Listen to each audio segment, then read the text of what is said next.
Hola, ¿cómo están? Em, una nota general acerca de los distintos acentos del español hispanoamericano. Voy a tratar de decir esta idea de una manera sencilla, aunque la idea es muy compleja y las razones, las causas, las características son muy complejas. La idea básica es que una directriz general para abordar los distintos acentos del español hablado en Hispanoamérica es que esas variantes fonéticas, en la mayoría de los casos, no en todos, en la gran mayoría hay que buscarlas en los distintos acentos del español de España, del castellano de España. Eso es la idea básica. No estoy hablando de los acentos de las distintas lenguas habladas en Hispanoamérica, precolombinas, africanas. No estoy hablando de eso. Estoy hablando de cuáles son las variantes de ese español que se habla en Hispanoamérica. Entonces, propongo que se estudien históricamente desde el español hablado en España.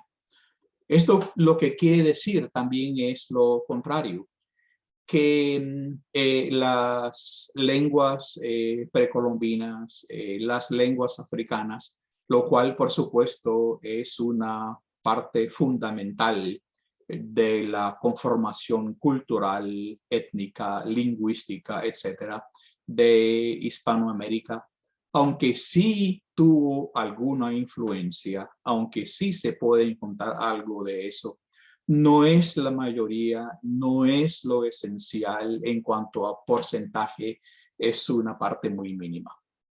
Eh, Primero que todo, tenemos que entender que cuando alguien trata de estudiar ese acento hispanoamericano, que no existe como cosa unificada, se dice, no, tal persona pronuncia de tal manera o en tal región se pronuncia de esta otra manera, porque ahí hay herencia africana, aquí hay herencia amerindia, y en realidad eso no es lo más correcto.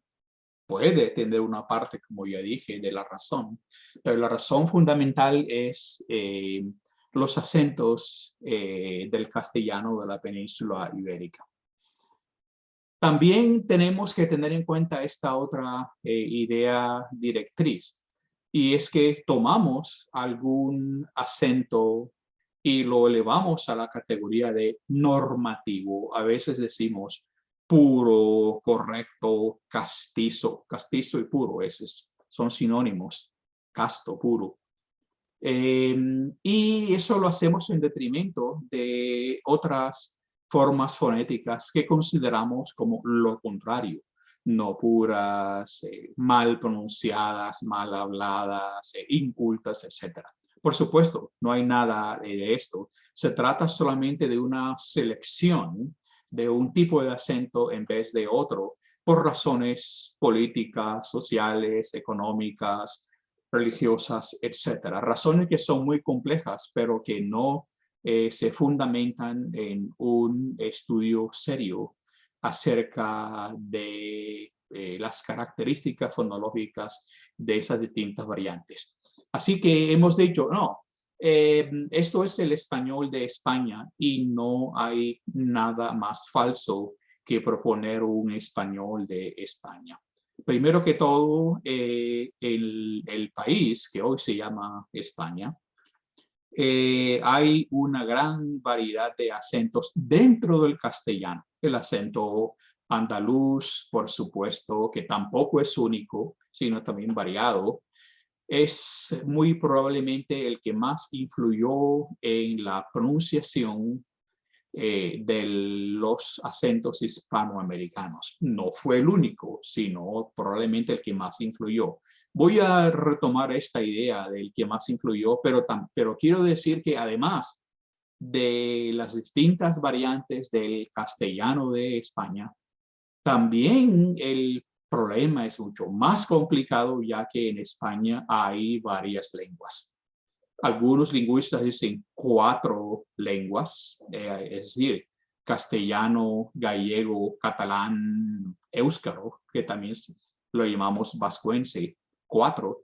Y hay algunos otros lingüistas que proponen más de eso, proponen 6, es decir, algunos proponen que el mallorquín y el valenciano no son dialectos, formas dialectales derivadas del catalán, sino que son 2 lenguas separadas. Es decir, 4 lenguas que reconoce la mayoría de los lingüistas, o 6 si queremos entrar, y no quiero entrar en discusión, en conflicto, porque ese es un tema muy sensible para los españoles, de si el mallorquín y el valenciano son 2 lenguas separadas o 2 formas dialectales del catalán.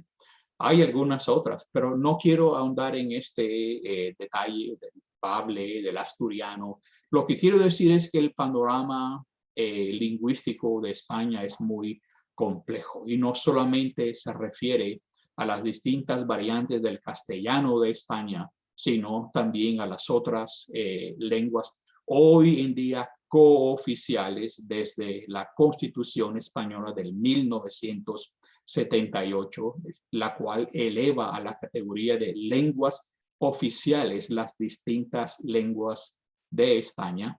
Es un panorama muy complejo. Por supuesto que el panorama fonético de Hispanoamérica es también muy complejo y también cada país tiene una gran variedad de elementos fonológicos. No importa si el país es pequeño, si el país es grande, hay distintas regiones, hay distintas formas de pronunciación dentro de cada país. Así que si vamos algún día a tratar de cuantificar una labor ardua de cuáles son las características más compartidas, yo podría teorizar que la mayoría de esas variantes fonéticas del español de Hispanoamérica provienen de la región andaluza de España y, como ya dije, no realmente por influjo de las lenguas amerindias o africanas.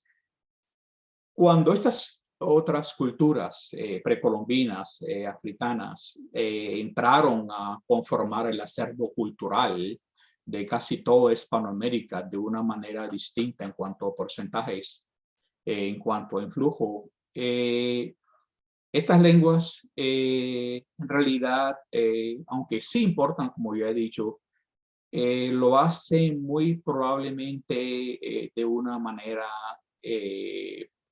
poca.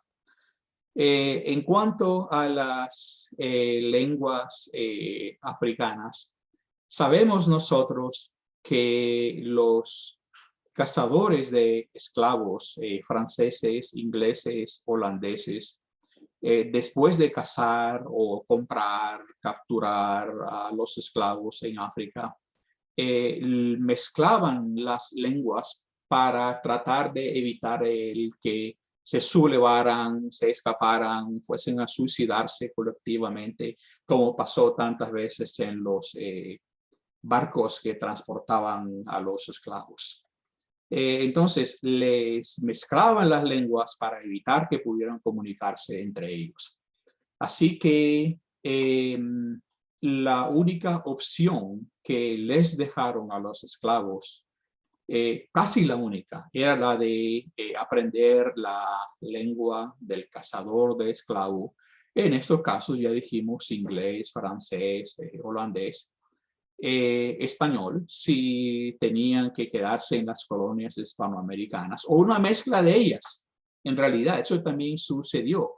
Entiendo, por ejemplo, que la lengua palenquera de San Basilio de Palenque, y perdón, el único palenque que existe no es el de San Basilio de Palenque, hubo otros palenques en Hispanoamérica también, pero La lengua palenquera, hablada en San Basilio de Palenque, Colombia, es una mezcla de una lengua africana del Congo y también el portugués y también el español. Así que ese es un caso que muestra cómo las pocas opciones que tenían los esclavos era la de comunicarse en la lengua del conquistador. Algunas cosas que pertenecen a las culturas más específicas, alimentos, nombres de algunas frutas, algunas plantas, palabras, ritos de música, de religión, esas palabras tienden a conservarse aún en esas lenguas africanas. Pero aunque hay una combinación y una mezcla que crean un producto nuevo, lo que hoy llamamos lenguas africanas de Hispanoamérica, aún así, el componente mayor, el componente fundamental, y no digo esto a manera de juicio, sino a manera de porcentaje, sigue siendo el español o mezcla de español con portugués, español, alemán, inglés, etc. Es muy probable que se pueda encontrar un influjo un poco mayor, y otra vez digo mayor, pero en comparación con las lenguas africanas, pero también mínimo en comparación con las características del español hispanoamericano, se refiere a las lenguas precolombinas.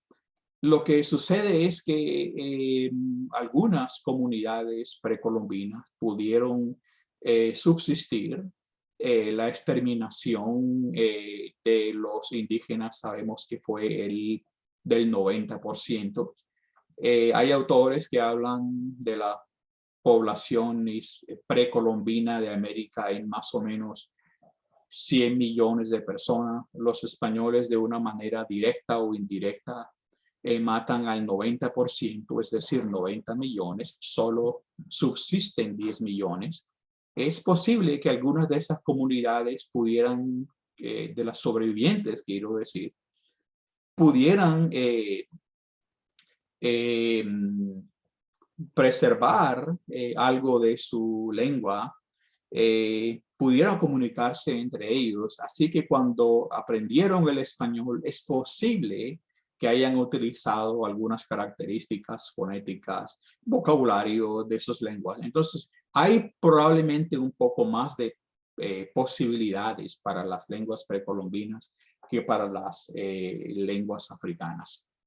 Ahora bien, me devuelvo a la idea de por qué habría que buscar las raíces de la pronunciación hispanoamericana. Se la toma en un sentido muy general, muy amplio, muy impreciso, pero de todas maneras general para poder estudiarla.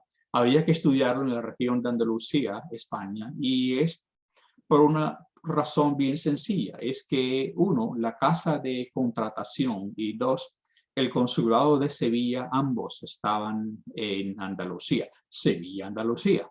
Los españoles iniciaron, como ya sabemos, un monopolio comercial que le permitía solamente al consulado de Sevilla adquirir las mercancías en Europa para suplir a las colonias. España no estaba produciendo realmente gran cosa.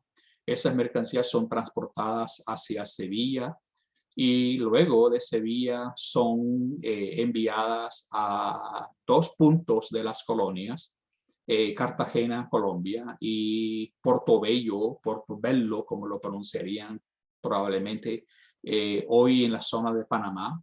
Eran los únicos puertos que podían tocar las flotas mercantes cargadas de mercancía, escoltadas con el ejército, con la armada española invencible. Así que el contacto directo se hacía desde Andalucía hacia esos dos puntos, y de ahí luego en burro, en mula, hacia los distintos puntos de Hispanoamérica. Luego, las flotas mercantes emprendían su camino de regreso cargadas de oro, de plata, de productos agrícolas, etcétera, se reunían en los puertos de La Habana, Cuba, perdón, en este momento se me escapa un puerto mexicano donde se reunían, el puerto de Veracruz, perdón, y luego emprendían juntas su regreso hacia Sevilla nuevamente, hacia España. Así que ese contacto permite una gran comunicación entre esas distintas zonas y quizá también podría explicar el parecido que existe entre la pronunciación caribeña de esas zonas tocadas por las flotas mercantes. Así que, en resumen, la mayor parte de las características fonéticas del español hispanoamericano, si se puede hablar de tal cosa, sin entrar en dificultades de las distintas variantes dentro de cada país, dentro de cada región. La gran mayoría de esas características habría que buscarlas en el castellano de Andalucía. Extremadura también tuvo conquistadores pues, conocidos en toda la historia. Hay conquistadores de otras partes, pero probablemente Andalucía es lo que más influye. No el único, sino en porcentaje el mayor. Y también que a pesar de que sí hay algún tipo de influjo de las lenguas precolombinas y luego de las lenguas africanas, estos son muy reducidos en cuanto a porcentaje, en cuanto a cantidad. Bueno, dejo hasta ahí.